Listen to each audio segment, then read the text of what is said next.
नमस्कार, सुबह सवेरे की खबरों में आप सभी का स्वागत है। मैं हूं आपके साथ रहनुमा। चलिए आज की अहम खबरों पर नजर डालते हैं। भारत और मालदीव के बीच टेंशन चल रही है। इसी बीच एक नई अपडेट सामने आई है। दरअसल भारत सरकार ने फैसला किया है कि वो लक्षद्वीप में नया एयरपोर्ट बनाएंगे। इस नए एयरपोर्ट को लक्षद्वीप के मिनिकॉय द्वीप पर बनाया जाएगा। एयरपोर्ट की सबसे बड़ी खासियत ये होगी कि यहाँ से न सिर्फ सिविलियन बल्कि मिलिट्री एयरक्राफ्ट भी ऑपरेट किए जा सकेंगे। ANI ने सरकार के सूत्रों का हवाला देते हुए कहा, प्लान के तहत यहाँ जॉइंट एयरफील्ड बनाने की तैयारी है जो फाइटर जेट्स, मिलिट्री ट्रांसपोर्ट और कमर्शियल एयरक्राफ्ट को ऑपरेट करने के काबिल हो। सूत्रों ने आगे बताया कि मिनिकॉय द्वीप पर नए एयरफील्ड को बनाने का प्रस्ताव पहले भी दिया जा चुका है, मगर नए प्लान के तहत डिफेंस और सिविलियन दोनों कामों के लिए जॉइंट एयरफील्ड बनाने का प्रस्ताव पहली बार दिया गया है। बता दें, मालदीव के 3 डिप्टी मंत्री मालशा शरीफ, मरियम शुआना और अब्दुल्ला महाजूम माजिद के जरिए भारत और प्रधानमंत्री नरेंद्र मोदी को लेकर की गई आपत्तिजनक टिप्पणियों की वजह से भारत संग उसके रिश्ते काफी खराब हो गए हैं। देश भर में कड़ाके की ठंड पड़ रही है कि इसी बीच आज मौसम विभाग का कहना है कि दिल्ली समेत प्रदेश के कई इलाकों में भीषण ठंड पड़ेगी। आज यानी 10 जनवरी को राजस्थान, पश्चिमी उत्तर प्रदेश, बिहार, मध्य प्रदेश, पंजाब, हरियाणा में भीषण से बहुत भीषण ठंड होने की संभावना है। देश भर के कई राज्यों में कड़ाके की सर्दी के चलते लोग घरों में ही रहने को मजबूर हैं। कोहरे का असर उड़ानों से लेकर ट्रेनों तक सभी विमान सेवाओं पर पड़ रहा है। मौसम विभाग के अनुसार राजधानी दिल्ली में 10 जनवरी को दिन में बादल छाए रहने की संभावना है। इसके साथ ही कई हिस्सों में हल्की बारिश भी हो सकती है। राजधानी में मंगलवार को न्यूनतम तापमान 9.4 डिग्री सेल्सियस दर्ज किया गया, जबकि इससे पहले सोमवार को न्यूनतम तापमान 5.3 डिग्री दर्ज किया गया था। IMD के अनुसार दिल्ली में सोमवार को इस महीने का अब तक का सबसे ठंडा दिन दर्ज किया गया और न्यूनतम तापमान 5.3 डिग्री सेल्सियस पर पहुंच गया। इसके अलावा IMD ने हरियाणा, पंजाब, दिल्ली, मध्य प्रदेश और राजस्थान के लिए ऑरेंज अलर्ट जारी किया है। दिल्ली में अगले 7 दिनों तक ठंड से राहत मिलने के आसार नहीं है। मौसम विभाग ने 10 जनवरी को ठंड को लेकर येलो अलर्ट जारी किया है। अब बात करते हैं अयोध्या की। अयोध्या में राम मंदिर में सोने के दरवाजे लगाने का काम जोरों शोरों से चल रहा है। इसी बीच सोने के दरवाजे की पहली तस्वीर सामने आई है। जानकारी के मुताबिक अगले 3 दिनों में ऐसे 13 और दरवाजे लगेंगे। राम मंदिर में लगा ये पहला दरवाजा 1000 किलो के सोने की प्लेटिंग का है। श्री राम जन्मभूमि मंदिर में नक्काशीदार दरवाजे लगाए जा रहे हैं। दरवाजों पर विष्णु, कमल, वैभव प्रतीक, हाथी, प्रणाम, स्वागत मुद्रा में देवी चित्र अंकित है। श्री राम मंदिर के दरवाजे सागौन के प्राचीन वर्षों से निर्मित हैं। पहला दरवाजा सोमवार को 3.22 मिनट पर लगा था।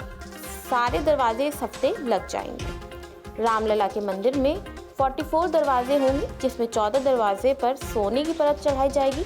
इसके साथ ही 30 दरवाजों पर चांदी की परत चढ़ाई जाएगी।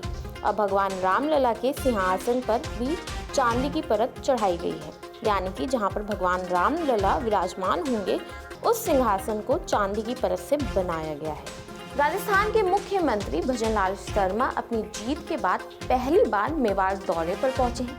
इस बीच यहां पे कुछ ऐसा भाषण दिया गया जो काफी चर्चा में है। इस दौरान मुख्यमंत्री भजनलाल शर्मा के साथ जनजाति मंत्री बाबूलाल खड़ारी और विधायक फूल सिंह मीणा ने लोगों को संबोधित किया। प्रदेश के जनजाति मंत्री बाबूलाल खड़ारी ने अपने संबोधन के दौरान कांग्रेस पर जमकर निशाना साधा। उन्होंने कहा कि आप लोग खूब बच्चे पैदा करो, मकान प्रधानमंत्री मोदी बना देंगे। उनके इस बयान की हर तरफ चर्चा हो रही है। सुनिए। अब तो ठीक है ना, कभी भी महंगा है और सस्ता करना है क्या? देखिए, राज भी चलाना है। अगर तुम बिना पैसे ही मांगोगे तो फिर राज की आप सड़क कैसे बनाएंगे, बिजली कैसे पहुंचाएंगे, ये सारी चिंता तुमको करनी पड़ेगी ना। और अब बिना पैसों से मिलेगा तो उसकी कीमत आप लोग नहीं समझोगे। इसलिए मित्रों, हिंदुस्तान के प्रधानमंत्री का सपना है कोई भूखा न सोए और कोई बिना छत का नहीं रहे। बच्चे आप पैदा करो खूब, प्रधानमंत्री जी आपका मकान बना देंगे। फिर तकलीफ किस बात की है? फिर हमको तकलीफ नहीं होनी चाहिए ना। और फिर तकलीफ नहीं होनी चाहिए तो आप जानते हो कि हिंदुस्तान का प्रधानमंत्री देश को आगे बढ़ाना चाहता है, ताकतवर बनाना चाहता है ना। तो मोदी जैसा प्रधानमंत्री चाहिए। प्रधानमंत्री चाहिए तो आने वाले 2-3 महीनों में चुनाव होने वाले हैं। देश को प्रधानमंत्री आप चाहते हो, मोदी जैसा व्यक्ति, तो क्या कोई वजन उठाना है क्या? माथे पे कोई वजन उठाना है क्या प्रधानमंत्री बनाने के लिए? वोट देना पड़ेगा ना। तो हम सब लोगों को जब भी चुनाव होगा उस समय भारतीय जनता के कमल के फूल पर बटन दबा करके फिर से हिंदुस्तान के प्रधानमंत्री को मोदी के रूप में देखेंगे। तो अभी जो आपने राष्ट्रपति द्रौपदी मुर्मू ने राष्ट्रपति भवन में खेल पुरस्कार का वितरण किया। इस बार 26 खिलाड़ियों को अर्जुन अवार्ड से सम्मानित किया गया है, जबकि 3 लोगों को लाइफ टाइम अवार्ड दिया गया है। सबसे पहले कोच को द्रोणाचार्य, फिर लाइफ टाइम और इसके बाद खिलाड़ियों को अर्जुन अवार्ड दिया गया। क्रिकेट वनडे वर्ल्ड कप में बेहतरीन प्रदर्शन करने वाले फास्ट बॉलर मोहम्मद शमी को अर्जुन अवार्ड दिया गया। बैडमिंटन की स्टार जोड़ी सात्विक साईराज और चिराग शेट्टी को मेजर ध्यानचंद खेल रत्न पुरस्कार दिया गया। ये जोड़ी फिलहाल मलेशिया ओपन सुपर 1000 में खेल रही है, इसलिए सेरेमनी में शामिल नहीं हुई।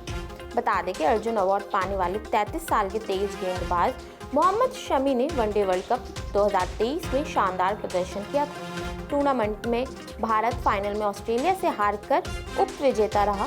टूर्नामेंट के शुरुआती 4 मैच नहीं खेलने के बावजूद शमी 24 विकेट लेकर टॉप विकेट टेकर रहे।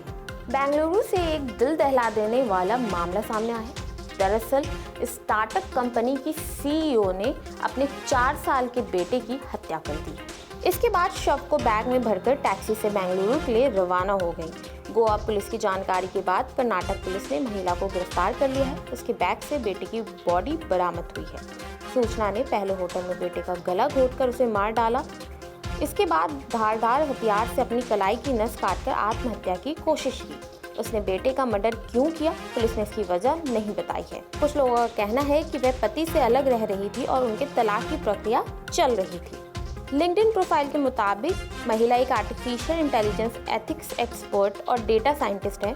उसके पास डेटा साइंस और एआई में काम करने का 12 साल का अनुभव है। 2021 में एआई एथिक लिस्ट में 100 प्रतिभाशाली महिलाओं की लिस्ट में भी महिला शामिल हो चुकी हैं। तो ये थी आज की अहम खबरें जिन पर हमारी दिन भर नजर बनी रहेगी। ऐसी खबरों को देखते रहने के लिए देखते रहिए पंजाब केसरी नवोदय टाइम्स।